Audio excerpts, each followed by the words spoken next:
I'm Marion Talon, the president, and I'm welcoming all Hardy Plant members here in Eugene area and also from Salem. I'm glad to see that you've tuned in to see our program tonight. I do want to tell everyone that the plant sale was a nice success. I don't know all the numbers or the totals, but we will know those soon. And we will get back to you on that. And a big thank you, of course, to all the volunteers that took their time to come and help us. We had a transport team that was running things back and forth, bringing in plants, people that brought in the garden carts and fixed them, took them back again, and also all the board members that helped out during the sale. Couldn't do it without you guys. So just a reminder that I don't want to forget to tell you that you do have live transcription available to you and closed captioning, which is at the bottom of your screen.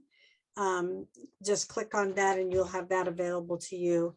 And if you have a question during the program, you can type it into the Q&A button, which is also at the bottom of your screen. So I want to remind everyone about the potting party at Diana Lerner's that's coming up this Saturday at 10 o'clock. Very sorry that we had a little kerfuffle with sending out the email address that you were supposed to RSVP to. It's corrected now. So if you want to come to this fun event, go ahead and send it in on the info at thehardyplantgroup.org. You should go to that. It's a lot of fun. Roger is very informative and funny, and you also learn lots about stuffing many plants into one pot and how they last through the summer. Another thing coming up on Saturday, June 11th at 10 o'clock is our first Down and Dirty workshop. So this is going to be about irrigation. It's at Chucky Honested's house. And again, you can sign up for that particular workshop at info@thehardyplantgroup.org. We're also having a little garden tour between Chucky and Susie Baker that same day. You don't have to sign up for that. You could just come on out. And of course, lots and lots of more things coming up over the summer, open gardens, workshops, probably some potlucks, and other events that I'll dream up probably between now and then. So right now we're going to go to botanical samples. That's with Ron and Roger, and see what they've brought in from the garden to show us. Ron, you're on. Okay, Roger, you ready? Yep. All right. Well, welcome everybody. Got some fun pictures that people have submitted to review, and I also want to say thank you. I was helping with bringing in the plants that people had donated, and that went really smoothly, and it's just another example of many hands make like work, and I got to meet some new faces, and it was just an enjoyable time. Well, this is our specimen review, and as usual, you submit photos of your garden or your plants, and we'll withhold your name by request. If you want a plant list, just send an email to hardyplantpics@gmail.com. Roger, about a week and a half ago, Nancy and I took our trailer and went up and camped at Silver Spurs RV Park, which is about a mile from the Oregon Gardens. And we drove through the rain showers there over to the gardens. And I just say that driving across the Willamette Valley, every time I do that, just to head east from Salem, and you realize how much of a bounty we have here, just all the agricultural work, and past seem like miles of Marionberry fields and horticultural stock, and I just love Oregon. Pretty amazing to see what's out there all the time. Yeah, at the garden, majestic and so well done, and just to be brief, though, I wanted to mention the conifer section was just really delightful and really just some intriguing and enticing plants. It's one of the bigger conifer selections in the West Coast. There's not too many big gardens that are open to the public that have big conifer collections. So it's nice to see a lot of different plants that are there. Yeah. Well, there was this one little walk that you could take, and it just seemed like a little path that you went up through these trees, kind of like a hidden garden area, and just some really unique specimens. And this is one that struck me, Larix decidua cregi, European larch. And what I was struck by, the picture on the left is the boughs just laying on the ground like runners. And then I found a stock picture here of a specimen, very horizontal and vertical.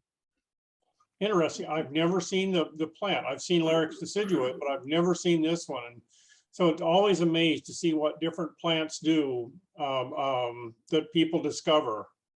Well, this would be something for your small garden. It's very vertical and out of the way. Excuse me. Another one, Chamaecyparis nutcanatensis, Alaskan cedar. You know, these are pretty spectacular. They're big when they put them in, and now they're getting really big. And there's several different ones that are really, really narrow. So they're even can be used in small gardens. We've got one that's probably 35, 40 feet, green arrow, that is only maybe 2 feet across. So really fun plant to put in the garden. Beautiful. My only problem is I wish I would have put in 4 or 5 of them when I planted it, but they were so difficult to find them that I could only get one. Yeah, well, it's lovely at the Oregon Garden to see mature specimens. Well, Jerry DeLeon, who I worked with at the plant sale, sent a picture of his clematis early sensation. He said it's an evergreen, non-clinging variety. The flowers are just as bright as they were when he took the picture 2 weeks ago. These are some of the New Zealand clematis, and they're small scale and no twining. They just have to be put up on a trellis like this and bloom for a long time, and then really pretty small cut leaves. Yeah, beautiful. Well, Pam Pierce, I sent her an email and asked her to send a plant that she's interested in, and she said this is her FOMO, and I guess in text message speak, FOMO means fear of missing out. And she said this is her floral fear of missing out, that she really loves this plant. Buplerium fruticosum, shrubby hare's ear. She said it's climate adapted, it's hardy for wintering, and it also takes summer drought. And she says she's looking for plants with year-round interest, and this fits the bill. It's evergreen with shiny, somewhat glaucous foliage and dainty umbrils, great for pollinators of yellow flowers. What's not to love? Yeah, it looks a lot like dill. I mean, like a shrubby dill, and we grow it with our rhododendrons, but it will also grow in very, very dry conditions. It's a Mediterranean region native, so it'll take very, very harsh, dry conditions. Like we've seen it in the south of France, where just no summer water at all, and it's thriving. I love the seeds and the red seeds. Beautiful. Well, Nancy, my wife, took that. I was out in another part of the garden planting sweet peas, and she's looking here, and these are sweet peas that wintered over. They didn't die out, and they came back and they're blooming now. It's kind of unusual. Didn't know they would do that. Yeah, I didn't either. Well, Sherry Hewitt sent in a picture of Rhododendron augustinii. Now, this year has been one of the best year I've ever seen for Rhododendron augustinii. Just a mass of purple flowers. The only problem is I wish they'd go on for about a month and a half, and they've lasted about a week or 10 days. I'd like to have more. They're so beautiful. Yeah, this is striking. Also from Sherry, Erythronium fawn lily. I saw a patch of this over by River Road. It was probably 1/4 of an acre of just solid. There was not any space in between the plants. And you could tell there were tens of thousands of seedlings coming up around them. It takes 6 or 7 years for them to bloom, but it was spectacular. Well, Pat, you're probably an old hand at this, and Roger, the odd alternative names, dog's tooth violet and adder tongue. And there was a note I read that this is toxic to a household pets, but hey, they can take their chances, huh? So Malice Royal Raindrops, a crabapple, Linda Lewin sent this in. She said, this is only her second spring with this beautiful tree. Will it continue to be so lovely as it ages? Roger? It's a sort of a dark purpley foliage, has small red fruit. It's a crabapple and it's really beautiful. We have one that's about 10 or 12 feet across. The only problem is I have to keep pruning it up because it's in the lawn. And so I have to mow the lawn under it. And so I keep having to get it taller and taller all the time. And it's interesting. It's very hard wood. I don't know if anybody makes anything of it, but to cut it, it's really, really hard to get through.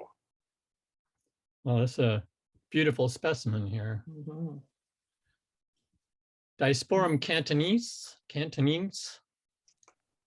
This is one of Dan Hinckley's selections. Chinese native, dark purple foliage, and then as it comes up, it can get 4 feet or so, and it's beautiful among hostas and epimediums, that kind of thing. It gives you some real height. Yeah, I was sharing with Roger. It's just when it comes up through the ground, it's like this big, thick finger-like thing that's you don't know it's going to turn into this flowering plant. Fabulous. Obelia angustifolia. This is all from Heronswood, right? Heronswood. I don't know exactly where it started, but it is available out there. Well, I was telling Roger, I bought this from him, I think last summer, as a little like 2 foot tall, 1 gallon plant thing. And this is it several months later. It's, you know, we wanted it for a screen. I thought, okay, that'll be good in 5 years or so, but boom, it's filled this thing and it's climbing up in the tree and along the fence just as I hoped it would, and it has fragrant flowers. So the machete needs to come out next, probably.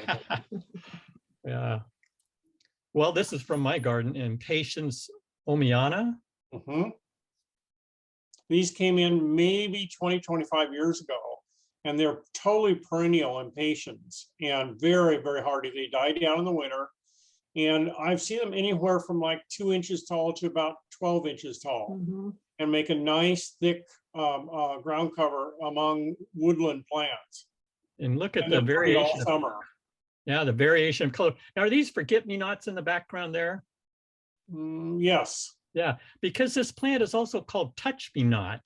Some folksy name, but that's our last slide. And you know, another wonderful season for me of being able to work with Roger and share these plants, and I've really enjoyed that. And thank you, Roger, for just an enjoyable and informative season. You're welcome. And I've got a couple of rhododendrons to show too. Right. Let's see if we can show this here. This is rhododendron thompsoni. It's a species from China, and we've had it probably 20 to 25 years. And I was thinking in my little brain it was a hybrid, and it hadn't bloomed after 25 years. And then all of a sudden, about a month ago, it started to show color, and it's this incredible glowing red, and then it has beautiful I don't know what those are that hold the flower to the truss, but really beautiful plant. And then it's just starting to get hits. It'll get sort of burnished brown, tans, oranges, and then red bark, and a very pretty bark as it gets older. So I can hardly wait. Maybe by the time I'm 80 or so, I'll have the pretty bark. And then this is rhododendron chinkies. And again, we've waited for several years to get it to bloom. Let's see where I can get so it's focusing. It's taken quite a few years to bloom. It's about 8 feet tall, but they're these really interesting orange and yellow flowers, and sort of a tight, upright plant.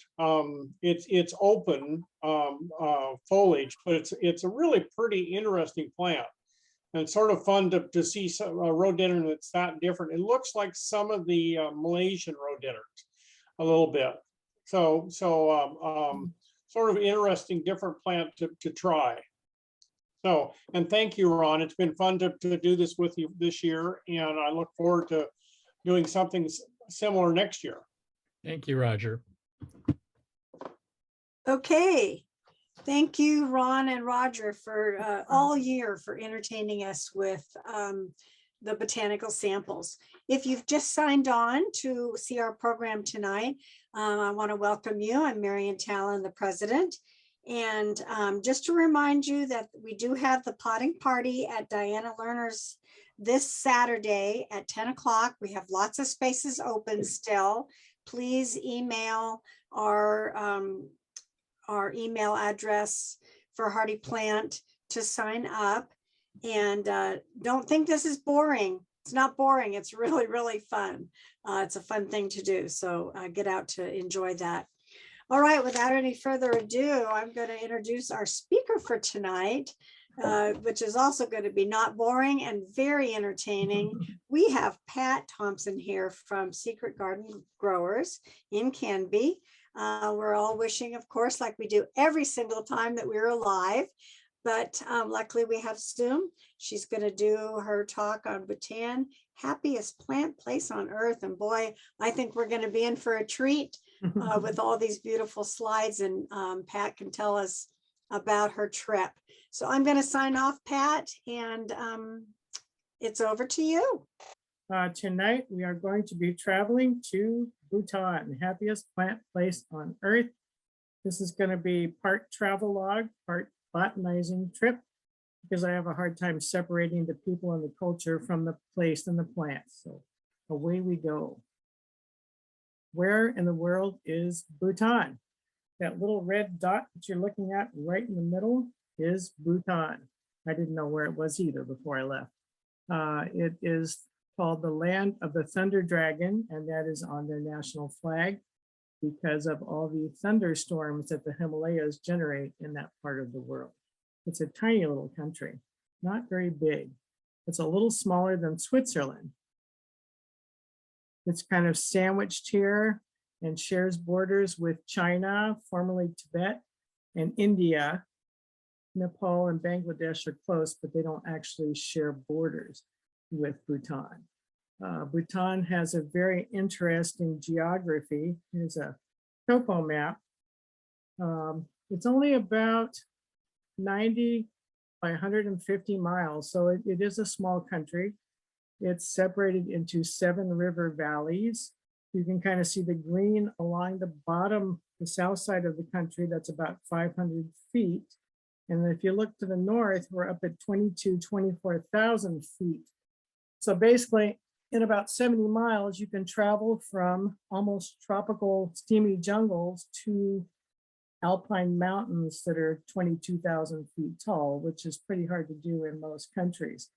The geography is unique in that most of Bhutan is surrounded by high ridges, which geographically protects it from the countries around it and insulates both the plant and the culture in the country.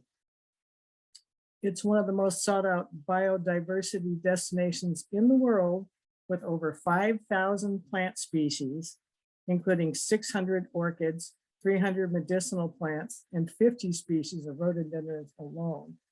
There's also a great birding following that goes to Bhutan because they have over 700 species of birds. This is a quick layout of our trip. We landed in Paro at the international airport. We traveled through Thimphu, which is the capital of Bhutan, and onto one of the valleys, the Bumtang Valley, which is probably one of the most diverse botanically of all the valleys in Bhutan. We landed at the Paro International Airport, which is considered one of the most dangerous airports in the world. There's only 8 pilots that are certified to fly into this airport. And let me tell you, it was pretty scary. You've got this big plane and you're traversing back and forth, zigzagging through these mountains, through these valleys to get into the landing strip. It was interesting, to say the least. The Paro Airport's beautiful and huge, but there's never anybody there. So I think they're planning something, but I'm not sure what. And this is the city of Paro. It's got a nice river that runs through it. One thing about Bhutan, we never saw any crowds anywhere. It's just not a crowded place. The towns are spread out, and all the towns have farm fields adjacent to the towns that provide produce for the local people. The farm fields are laid out in rice paddy fashion. They're really pretty, like a quilt from the air. You can see the buildings are pretty much a traditional kind of architecture, makes it very interesting. This is the first place we stayed, not too shabby. Beautiful traditional building with beautiful perennial gardens. It's very nice. It's very clean and pristine in Bhutan. Very safe, people are very friendly, good place to travel. As we travel out of Paro on the first leg of our trip, we cross a river. That's not laundry hanging on that bridge. Those are prayer flags. All rivers are considered sacred spaces, so that's a very choice place to hang their prayer flag. There's a close-up so you can see that it's really not laundry. The prayer flags are quite beautiful. This is a very prolific weed in Bhutan. It is cannabis. It's everywhere. But it's not legal to pick it or smoke it or do anything with it. They don't like alcohol, and tobacco is against the law. Public use of tobacco in Bhutan can net you 3 to 5 years in prison. Not a good thing. The median age in Bhutan is 22 years, and that leaves 1/3 of the population under 14, which I thought was interesting. They've only had television in Bhutan since 1999 and internet since 2001. They're very concerned in Bhutan with losing their Buddhist culture, so they kind of discourage outside influences, and the mountains has kept it out until recently. This is Chilela Pass. It's about 13,000 feet. That's not a tombstone, that's a road marker. It says Chilela on it. And fronting that is a beautiful stand of Primula denticulata, or drumstick primrose.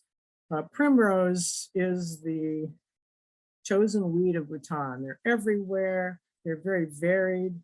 We pretty much hit the sweet spot as far as timing and seeing all the primulas. Just gorgeous. And Chilela Pass, because it is a high point, is also a sacred space. Any mountain, any ridge, any river, any lake, junction of ridges or junction of rivers is considered a sacred place, and that's a good place to hang your prayer flags. The different flags have different meanings. The colored flags are for the elements and the directions, and the white flags are for luck and personal protection. I wish I'd had a recording of the wind blowing through these flags, because it was quite a memorable noise. Okay, let's look at some plants. This is euphorbia. I thought it might be some weird alpine euphorbia, but I think it's just the ubiquitous Euphorbia griffithii that grows everywhere in Bhutan. It's just very small and is acting more like a rock garden plant in this particular setting on the top of the pass. Lots of orchids in Bhutan. This is Cephalanthera longifolia, the narrow leaf hellebrine. It's widespread from Asia to Ireland. I've never seen it before. I saw it here in Bhutan. Quite lovely, just kind of coming up everywhere. This is Potentilla peduncularis, East Himalayan cinquefoil. It's got typical yellow flowers like most of the potentillas do in June, but the silvery hairs on this foliage is just beautiful. Who needs flowers with that? Again, this is all up at the pass at about 16,000 feet. So these are considered alpine. Many people think that the blue poppy, that's Bhutan's national flower, is Mechanopsis grandis. It has been found that Mechanopsis grandis does not grow in Bhutan. This is in fact Mechanopsis gachidiana. Try to say that 3 times really fast. Beautiful. This picture we did not take. This is the one picture I didn't take. I got it from my guide later because it was in bud. It wasn't in bloom when we were there, but it was just spectacular. Abies densa, the Himalayan alpine fir, is kind of that skyline tree that are on top of the ridges, and they're sculpted by the wind. They're absolutely beautiful and almost always surrounded by fog. And it looks like something we would see on the beach. Just beautiful. More prayer flags. Ridgetop. Mechanopsis paniculata. Who needs flowers when you have these beautiful coppery hairs on this foliage? The flower is kind of a nice afterthought. Again, the Abies densa, the Himalayan alpine fir. You just can't have too much of this. It's just gorgeous. This goes on forever. Okay, this is our guide here on the right, Hamadawa, who is absolutely fabulous. He does birding tours and botanizing tours, and we all learn together with some of our plant materials, and now he's a real expert. I think we helped him along with that with our questions. This is Rhododendron triflorum.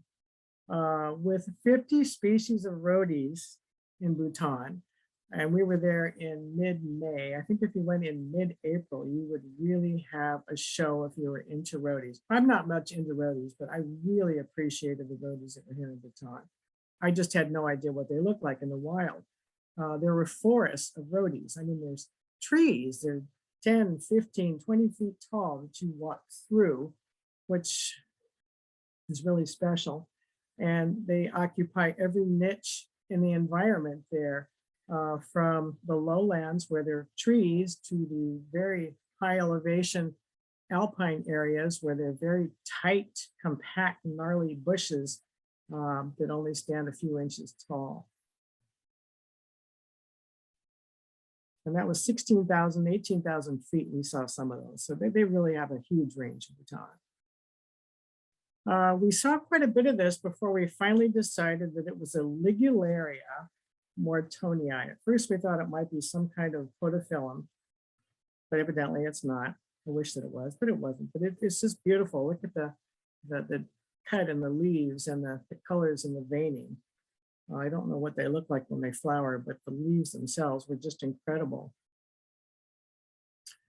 This is another very common tree in Bhutan. It's a Bhutan white pine, Pinus bhutanica. It's related to Pinus wallichiana, which we encounter around here every once in a while. It's got beautiful long needles and they're very graceful, and the bark is pretty too. Pieris, lots of Pieris in Bhutan. This is Pieris formosa, and it was in full bloom when we were there. And that beautiful new red growth is fabulous. Entering now Thimphu, which is the capital of Bhutan. And we find a nursery, a van nursery. The people in Bhutan, especially the young people, the millennials, if you want to call them that, love their houseplants. They're moving from rural areas into cities like Thimphu. They've got condominiums and townhouses with balconies, and their favorite thing is to fill them with houseplants. They are their babies, kind of like they are here. Lots of things that are recognizable. They like colorful plastic pots too. And this is very typical Asian construction. I saw a lot of this in India and here, and it looks very unsafe, but this bamboo scaffolding is actually very strong, and somehow the buildings seem to withstand earthquakes, at least for the most part. Okay, back out on the road. Pipanthus nepalensis is a legume. It's a shrub about 8 feet tall. The blossoms have a little bit of vanilla scent to them. Grows in open hillsides and in grazed areas from 6,000 to 11,000 feet. We also saw lots of Daphne Balua in these areas, but they weren't blooming, so I didn't take pictures, but there was a lot of it around. There's a better picture of the shrub itself. quite beautiful. That's another plant that I think would do well in our climate. And we're going to find some seed and try it. I don't know what's more exciting, the plant or this moth butterfly.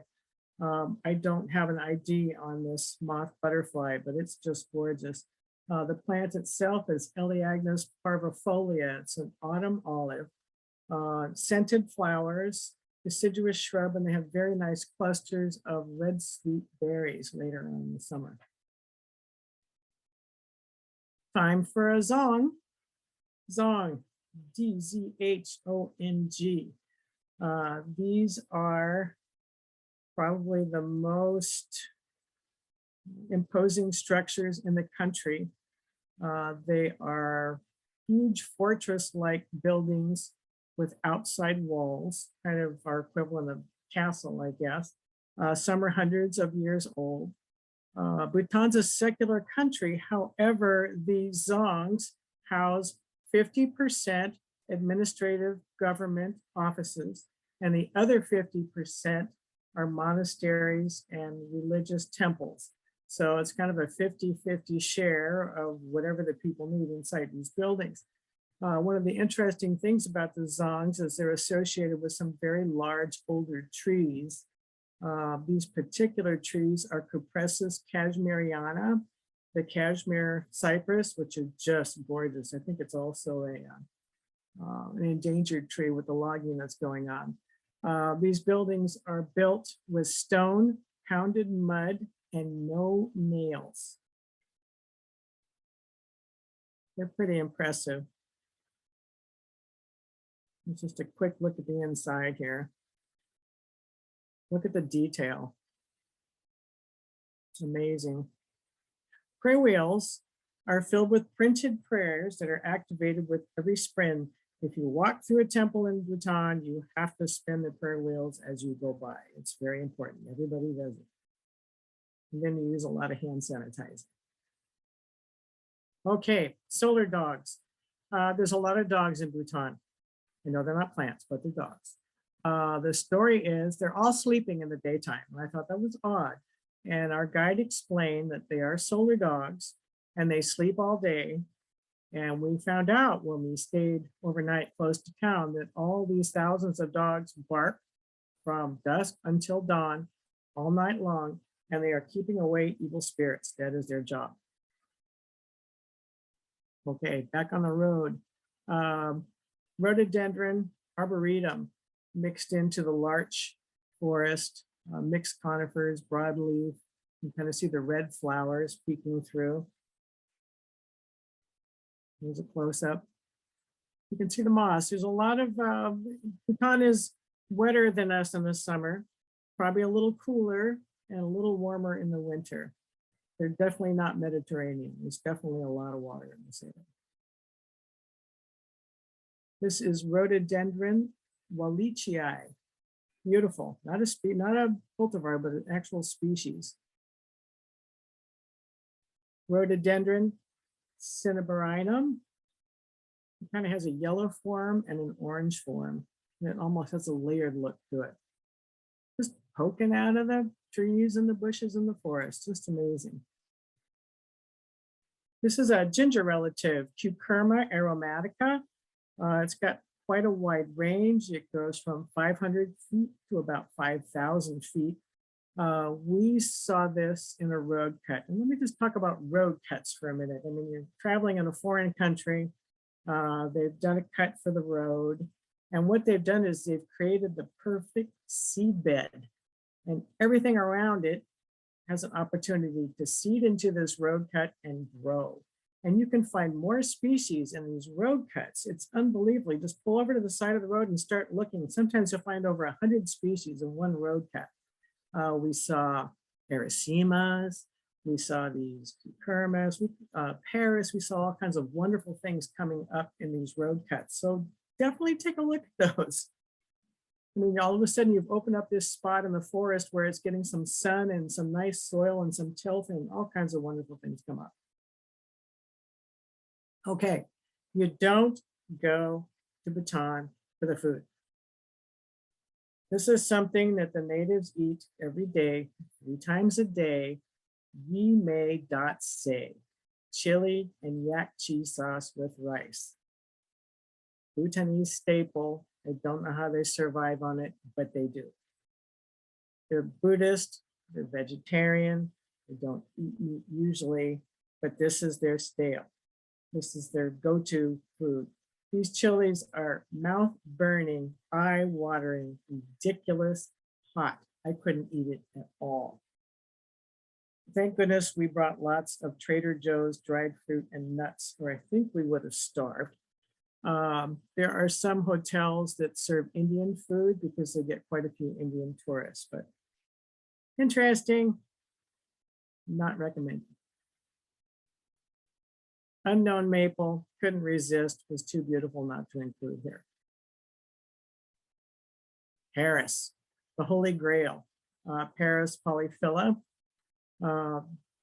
Paris is such a wonderful plant. I don't know why it's so intriguing, but it is. There's just something about it. It's just so exotic and rare and wonderful. Unfortunately, it has a medicinal use in Asia, and it is being collected illegally. And we saw very little of it. We expected to see a lot. And our guide was kind of surprised by how much the population, I think, had gone down in some of these areas that he knows. We actually ran into some poachers who ran away when the guide yelled at them. It is required to have a permit to collect it, and it is dictated by law they can only collect it after it has seeded, but it hadn't at this point. So it is endangered at this point. This is another Paris. I'm guessing it's Laquanensis, but I'm not sure. It doesn't really fit into the description with the leaves, but it's a beautiful, beautiful plant. Roscoea grows in Bhutan. This is Roscoea alpina. We can grow that here. I believe this is a Leposaurus of some sort. It's a fern. Remember the fern family, the polypodes. They're epiphytic. They found a lot of them growing out of rock cliffs above little streams and rivulets. And some of these fronds extended 2.5, 3 feet. I mean, they were just crazy beautiful, hanging down. Another primula, this is Primula glabra. And it's time for another zong. This is Punaka zong, the most beautiful of all zongs. It's at the confluence of 2 rivers. The jacaranda trees were in full bloom. See, we're low enough now that we're back in the subtropical part of Bhutan. This is all in a day from alpine to subtropical. I believe that's bougainvillea growing over the wall. It's just fabulous. This zong was built in 1637. In Bhutan, the predominant form of Buddhism is Vajrayana. As much as our guide tried to explain it, and as many zongs as we visited, I still don't think I have a handle on it, but it was very interesting. It's very numerical. There's certain levels you have to go through in Buddhism to achieve something. There's a Buddha 1, and there's a Buddha 2, and there's a Buddha 3. There's a lot of monks in Bhutan. The monks don't have to work as such. They are housed, they are fed, and their main job is to pray. And here is our guide running off to prayer, which he had to do at every zong. It was kind of interesting. They prostrate themselves during prayer, which I don't associate with Buddhism, but what do I know? I would associate it more with Islam. So very interesting. The insides of the temple were beautiful, but we weren't able to take any pictures inside. Here's another picture of the zong with the jacarandas on the river. Just a note of interest, because the rivers are all sacred, and nobody can get in them, nobody in Bhutan knows how to swim. Therefore, if they fall into a river, well, you know what would happen. I would think the fish population would be good there too. You're not allowed to kill anything in Bhutan, so you can't fish either. And here as we rise back into the mountains, a parting shot of the Punaka zong. Okay, Incanthus deflexa. This was a tree. This was 15, 18 feet tall. It was amazing. And of course, we had a little wildlife. This is Assamese macaque. They're about 15 to 20 pounds. They're kind of cute. They don't bother people. Not like some of the monkeys that chase you around in India and steal your food. Logging is a big threat to their habitat. Rural use of firewood for heat and cooking takes a lot of wood, lots of trees. This looks like Bhutan pine, but look at the beautiful stacking. I mean, even the most mundane things in Bhutan, people make look attractive. I mean, it is a beautiful stacking job, you have to admit that. Rhododendron barbaratum had already bloomed, but look at the fuzzy stems and the pedicels that are left. That was just an amazing plant in new growth. Trillium schnoskii. The leaves are huge. You can kind of see it there with our guide's hand, and it's got kind of a nodding flower. It's not straight up, it's just kind of bent over a little bit. Beautiful trillium. Cardiocrinum in Bhutan is like a weed. I mean, we lust for it here. We spend $35 on one little plant, and this stuff grows all over the place. It's everywhere. It's in the road cuts, it's in the ditches, it's in the forest. It would be cool to go back and see it in bloom with its 8 to 10 foot stalks in a couple of months. It's just, oh, there goes another cardiocrinum. I never thought I'd say that, but interesting. Erycema. This is Erycema griffithii, which I absolutely fell in love with. These leaf stems are probably 3 foot tall and probably 2 feet across. And you can see this beautiful cobra-like flower down in the center. And there's a close-up of that. That flower is probably 8 to 10 inches across. Fabulous. There's nothing more exotic than that. You know you're not in the Pacific Northwest when you see something like that growing in the woods. Although the similarities are pretty numerous.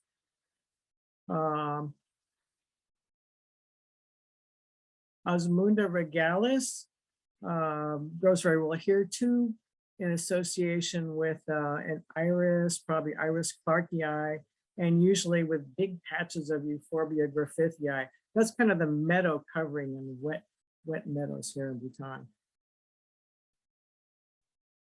This is a Lycopodium clavatum. It's a stag's horn club moss. Really weird. Sometimes these will grow for feet. And I had a hard time IDing it because I wasn't sure what it was. It was new to me. Growing in very wet areas. This plant is currently being tested for memory function improvement. We could use some of that. Okay, this is the high-speed national highway.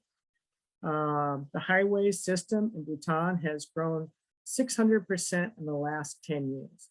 And this is very typical of what it looks like. This is the Bhutan National Highway construction crew. These guys are building the roads and the curbs by hand, a foot at a time, in their flip-flops. These guys are from Nepal. These are Nepalese boys. Also a lot of Indians from India working on the roads. Didn't see a lot of Bhutanese working on the roads. All smiles. This is the Bhutan National Highway construction crew. Well, construction inspectors, I'm sorry. These cattle yak hybrids are raised for milk, yak butter, and guess what? Cheese for chili, cheese, and rice. Since law forbids killing of anything, if one does fall down the cliff and dies, it may be eaten.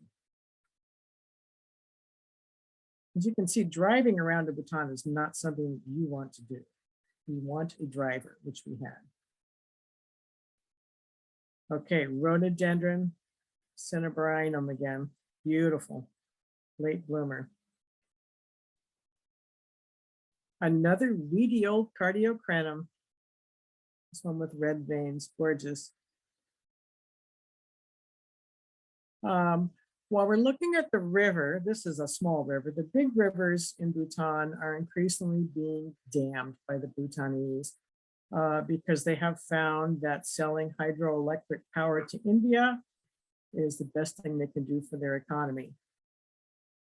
And of course, one of the most fun things to do when you go to a foreign country is to find a funky bridge and cross it, which we did, and we're still here to talk about it.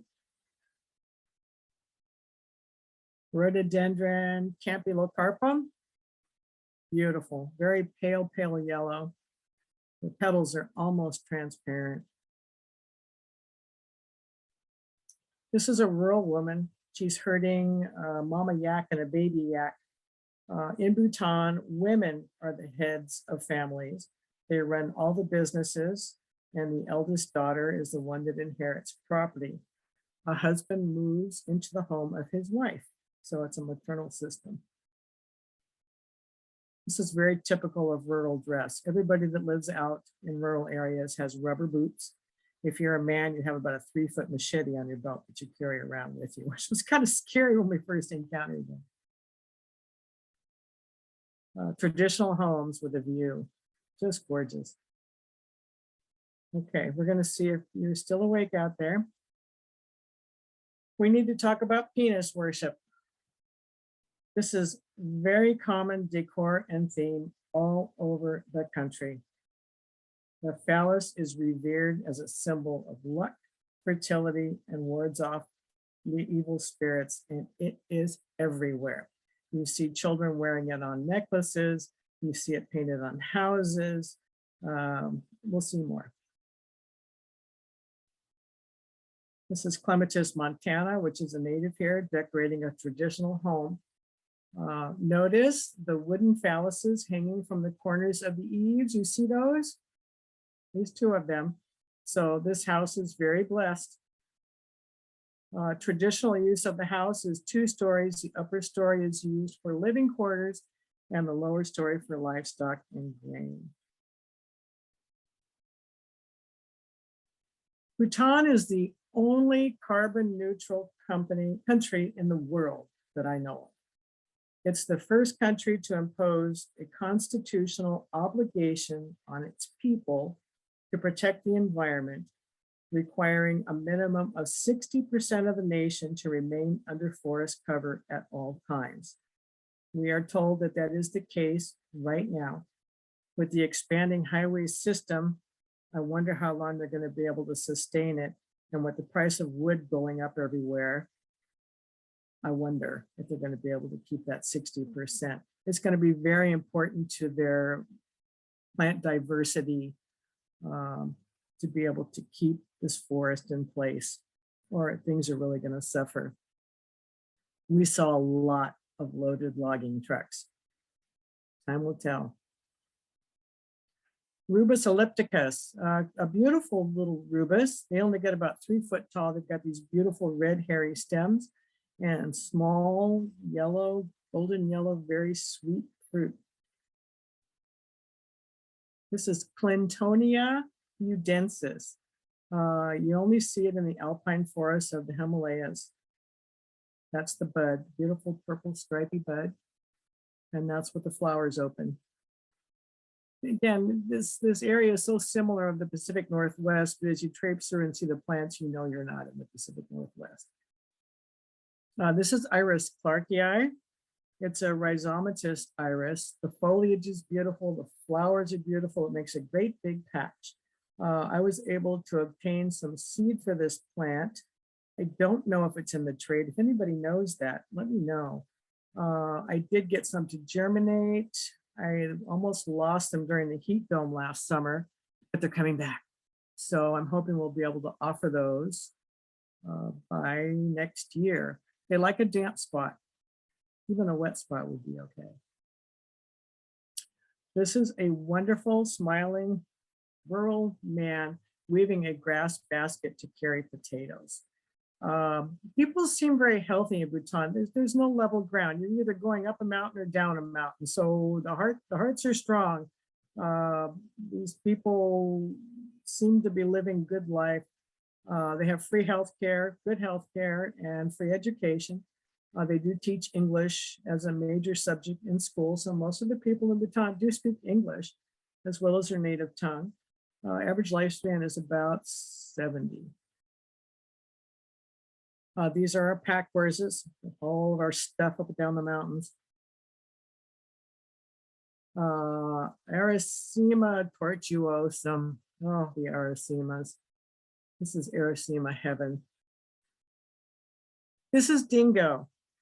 He was not a solar dog. He was awake during the day. People aren't very close to dogs in Bhutan, so you can imagine the horror when I kind of adopted this dog and he went off on the trail with us and came with us for about 10 miles. I named him Dingo. Does this remind you of the Pacific Northwest, except for the Euphorbia griffithii growing on the left bank?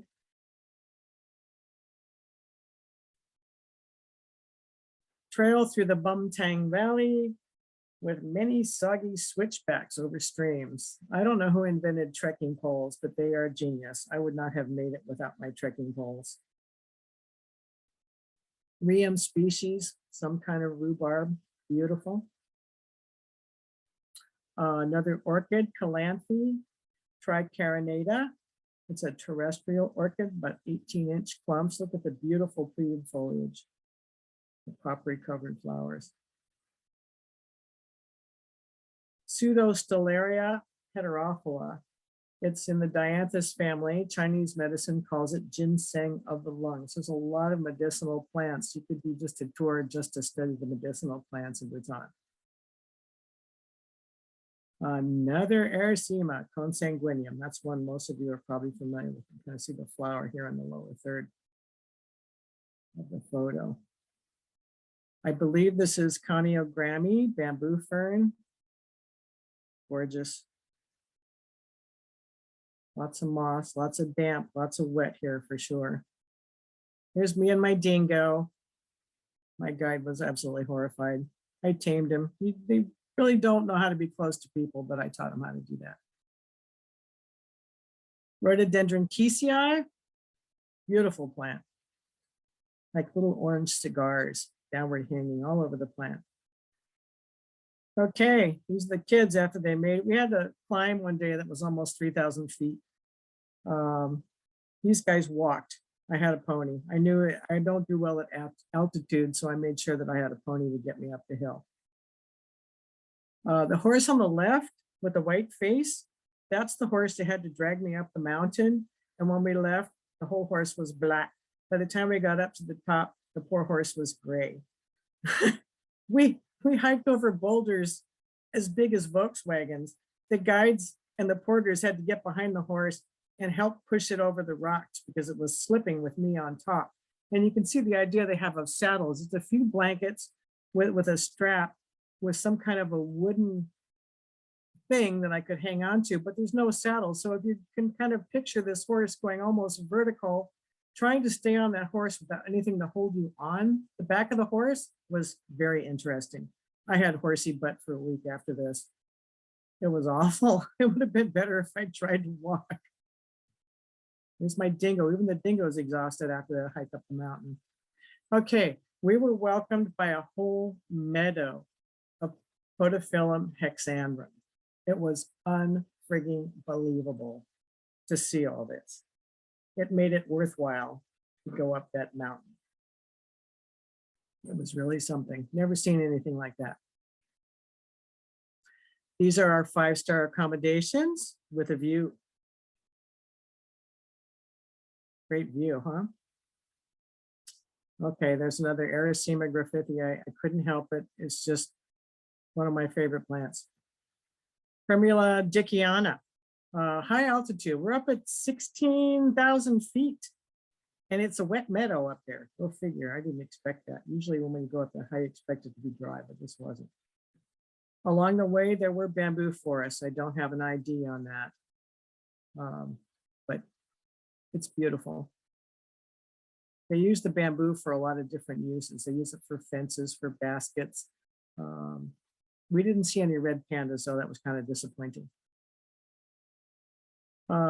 This is a Primula generifolia, named for its beautiful geranium-like leaves. It's a cute little thing. Big patch of it. Anemone trillifolia, ladle-leafed windflower. There were a lot of different anemones here. Hard to ID, but I'm pretty sure that is correct. Okay, you just traipsing through the countryside and you come across these old ancient stupa or chortens, is what they're called. They're shrines with some type of a relic in the upper story. They're places of prayer. Here it is, right in the middle of a mixed conifer and broadleaf forest. If you look in the foreground, you've got primulas for weeds. Beautiful. Rhododendron hodgsonii, high elevation. Not a lot of leaves, but the flowers are magnificent. Primulus smithiana. Again, we're still at a very high elevation. These stems are probably 3 foot tall. Primula calderiana. I think it's golden-eyed primula. There's dingo in the background. Here's a close-up. I think that's something we could probably grow here also. There's a lot of things that are analogous enough that I think we would be able to grow them here. Here's another chorten or stupa, just out in the middle of nowhere, complete with prayer flags around it.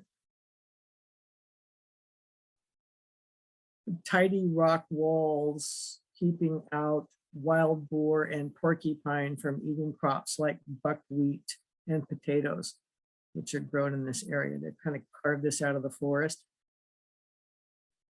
Gross national happiness, big deal in Bhutan. There's very little crime in this country. Buddhism extols love and compassion. Violent crime is virtually unknown. Nobody knows their birth date. They all celebrate on the same day on New Year's. An astrologer draws up a life plan when you're born and gives it to you, and many people here live by that. Interesting. There's a lot of superstition in Bhutan at this point. Even the lean-to barns are beautiful. There's some fancy split bamboo fencing. And some more of the national highway system. Lots of dynamite involved here. Lots of re-dynamiting as landslides happen and close the highways. Here, if we take away the chorten, it looks like a misty morning on the Oregon coast, doesn't it? Yikes, there's yaks. The yak's wool, to me, is very scratchy, but it's used for clothing, ropes, tents, and blankets. This is viburnum. It's a viburnum cotinifolium. And there's a little bit of Elaeagnus there across the front. I think that was the only viburnum that we saw. It's got pretty foliage. More Hail Marys and Glory Bees. Did we turn enough prayer wheels? There was a lot of nail biting on this trip. This is the road construction living quarters for the men working on the roads. Felt some animosity toward the Indians from the Bhutanese, kind of treated like lower class citizens here, and coming in from out of the country to do some of the worst work. Interesting. Anyway, took a long time to finally nail down the ID on this one. It's a thistle. It's Cirsium lipskyi, Lipskyi. Amazing. Architectural. These are like 4 to 5 feet tall, well armed, very symmetrical. They almost have a palm tree look to them. I wish I could find some seed. I think they were just fabulous. There's a close-up. I bet the deer and the rabbits wouldn't eat those. Okay, there are litter bins in Bhutan. There they are. There were a lot of, especially along the lower elevations, maybe 1,000 feet and below, Pelea, which is a really common houseplant. There's a lot of different species of Pelea that just kind of grow on the rocks around these little streams that are coming down the cliffs. It's like a little Pelea grotto. Rammed earth home building, all women on this group. Interesting, I thought. Okay, there it is, ubiquitous Euphorbia griffithii and Osmunda meadow. Acres and acres and acres of it. Beautiful. Markets are always one of my favorite places because you can really see what people are growing and eating in their culture. On the right, fiddlehead ferns, very popular. Guess what? They put chilies and yak cheese sauce on it. Doesn't make it taste any better. On the left, we have dried yak cheese, which is a delicacy. I call it a yak cheese jawbreaker. The idea is to let it slowly dissolve in your mouth. And as soon as it does, I recommend that you spit it out. It must be an acquired taste. And I also found that the yak butter tea that you see on television associated with this country is also an acquired taste. I guess the babies eat these hot peppers from day one and they're used to it. This kind of gives you a little overview on what's being grown and eaten there. Some daikon radishes and lovely asparagus, more fiddleheads. This is our driver, who thanks to him, we were able to live, and I was able to do this presentation. He was wonderful. Ferns, there were so many ferns. I could do a slideshow just on the ferns, and I can identify a lot of them. But the ferns, that looks kind of familiar, doesn't it? That's got to be an analog of one of ours.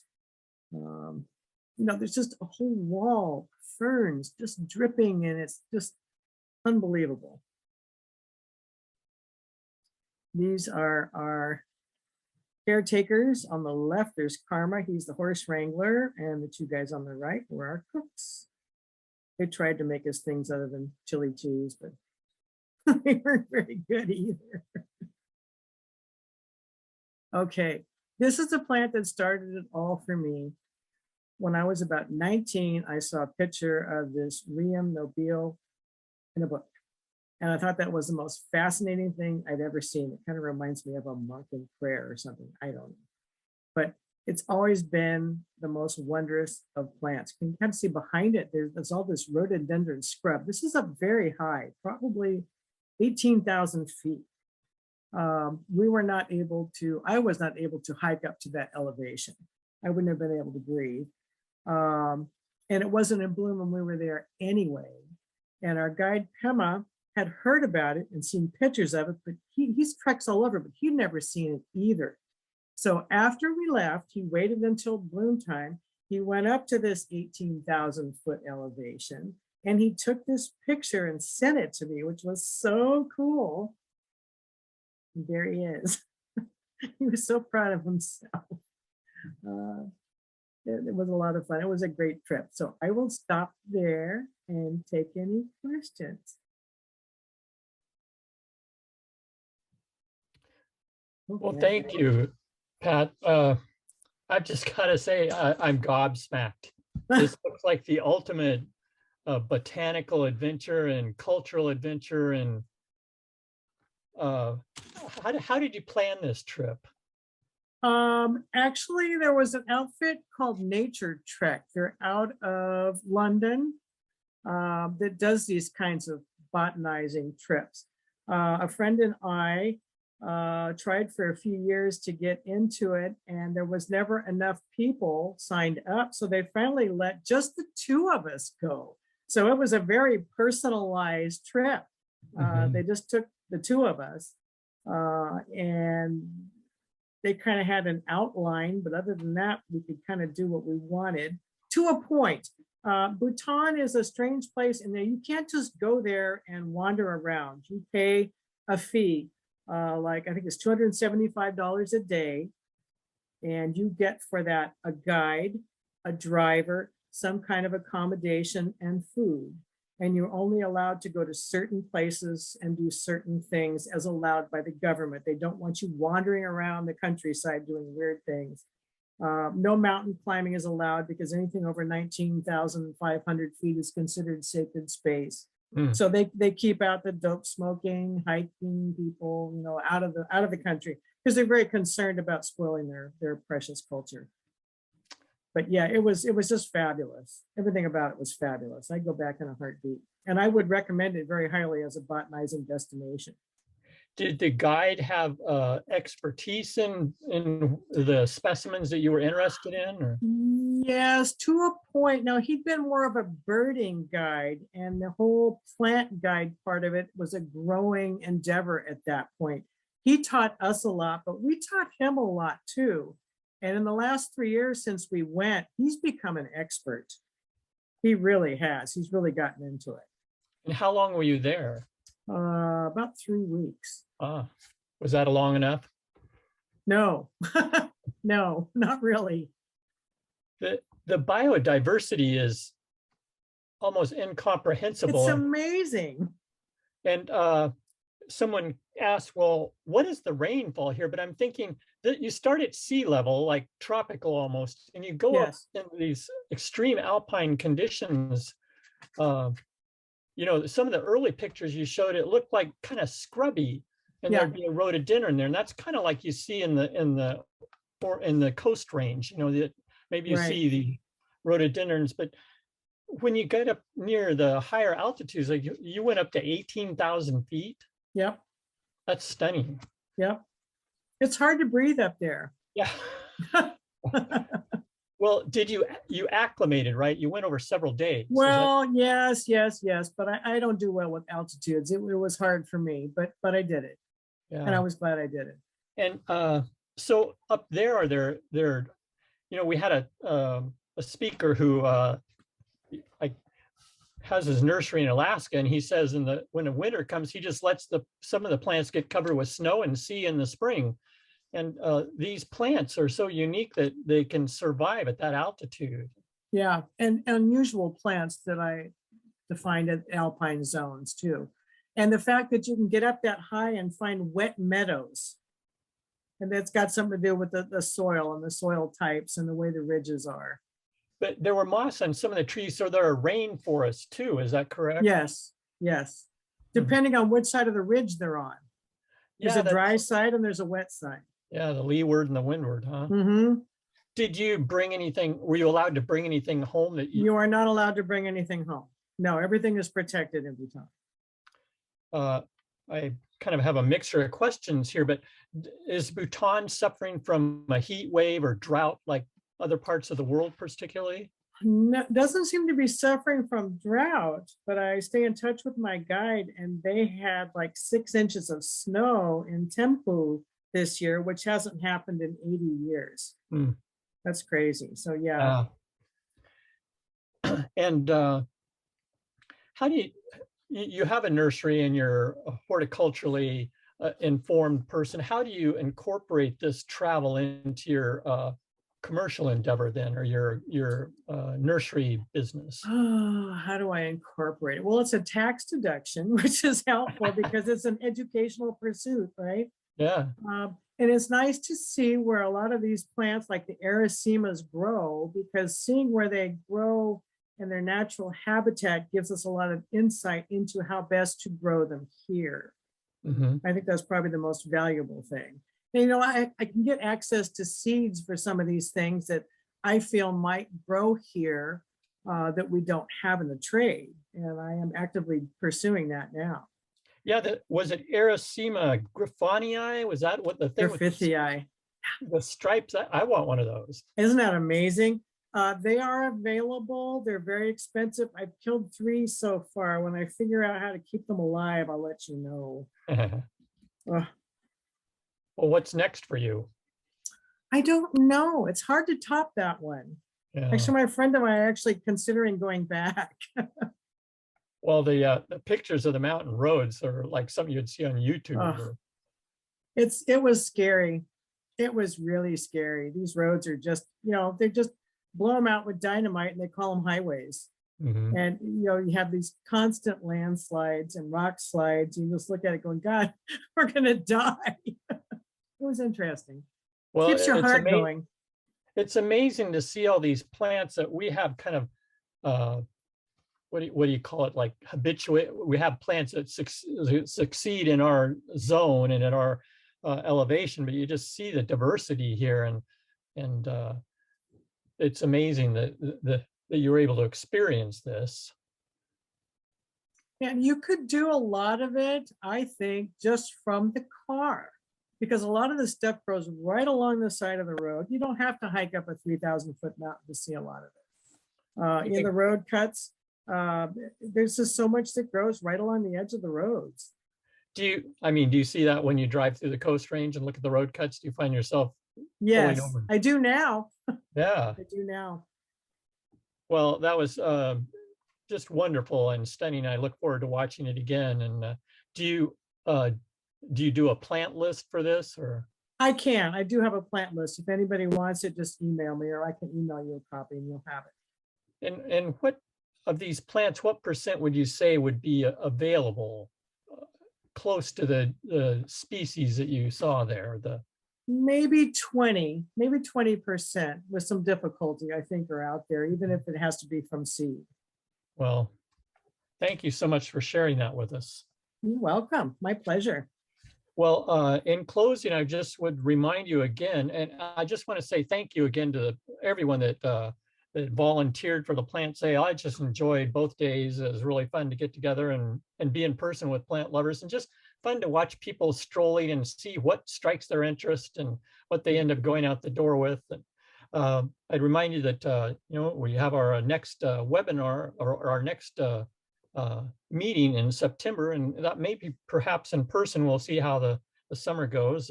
Remember to keep looking at for emails about our workshops, about open gardens throughout the summer. And just a reminder that emails will be coming. If you don't seem to be getting emails, check your spam folder, because we've had a problem with emails not going into the right mailbox. And the emails will be announcing gardens will be open and workshops. And we're hopeful that we'll have some kind of a picnic this summer. Very good. Well, thank you again, Pat, and You're welcome. good gardening, everybody. I want to get out there tomorrow, and in between hailstorms and snowstorms and cloud bursts here, and do some gardening. All right, everybody have a good night. Thank you. Bye-bye.